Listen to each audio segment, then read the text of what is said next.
Épître de Paul aux Romains, chapitre 14. Faites accueil à celui qui est faible dans la foi, et ne discutez pas sur les opinions.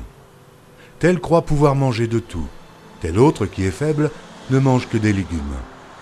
Que celui qui mange ne méprise point celui qui ne mange pas, et que celui qui ne mange pas ne juge point celui qui mange, car Dieu l'a accueilli. Qui es-tu, toi qui juges un serviteur d'autrui? S'il se tient debout ou s'il tombe, cela regarde son maître. Mais il se tiendra debout, car le Seigneur a le pouvoir de l'affermir. Tel fait une distinction entre les jours. Tel autre les estime tous égaux. Que chacun ait en son esprit une pleine conviction. Celui qui distingue entre les jours agit ainsi pour le Seigneur. Celui qui mange, c'est pour le Seigneur qu'il mange, car il rend grâce à Dieu. Celui qui ne mange pas, c'est pour le Seigneur qu'il ne mange pas, et il rend grâce à Dieu. En effet, nul de nous ne vit pour lui-même, et nul ne meurt pour lui-même. Car si nous vivons pour le Seigneur. Et si nous mourrons pour le Seigneur. Soit donc que nous vivions, soit que nous mourions, nous sommes au Seigneur.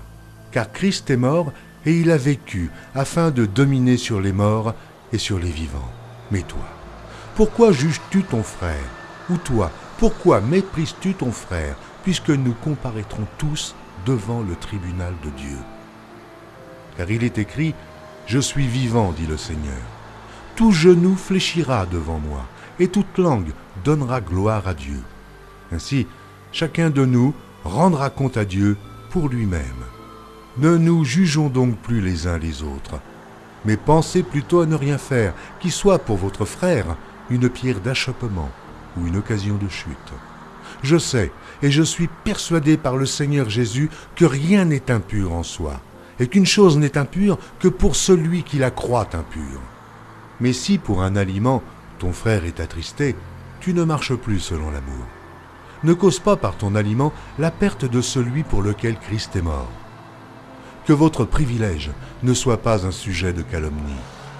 Car le royaume de Dieu, ce n'est pas le manger et le boire, mais la justice et la paix et la joie par le Saint-Esprit. Celui qui sert Christ de cette manière est agréable à Dieu et approuvé des hommes. Ainsi donc, recherchons ce qui contribue à la paix et à l'édification mutuelle. Pour un aliment, ne détruis pas l'œuvre de Dieu. À la vérité, toutes choses sont pures, mais il est mal à l'homme, quand il mange, de devenir une pierre d'achoppement. Il est bien de ne pas manger de viande, de ne pas boire de vin, et de s'abstenir de ce qui peut être pour ton frère une occasion de chute, de scandale ou de faiblesse. Cette foi que tu as, garde-la pour toi devant Dieu. Heureux celui qui ne se condamne pas lui-même dans ce qu'il approuve. Mais celui qui a des doutes au sujet de ce qu'il mange est condamné parce qu'il n'agit pas par conviction. Tout ce qui n'est pas le produit d'une conviction est péché.